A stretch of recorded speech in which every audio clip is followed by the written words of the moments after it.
السلام علیکم ورحمۃ اللہ وبرکاتہ۔ بسم اللہ الرحمن الرحیم۔ نبی کریم صلی اللہ علیہ وسلم ہاتھ سے پکڑ کر جنت لے جائیں گے۔ سلسلہ صحیحہ حدیث نمبر 2686۔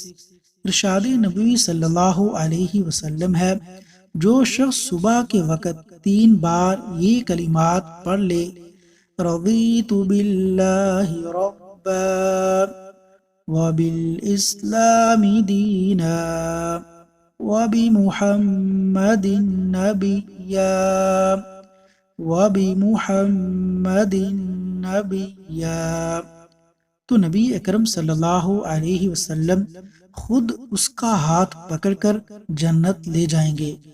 اللہ تبارک و تعالیٰ سے دعا ہے کہ اللہ تعالیٰ اس وظیفے پر عمل کرنے کی توفیق عطا فرمائے اور جنت میں نبی علیہ السلام کا ساتھ نصیب فرمائے، آمین۔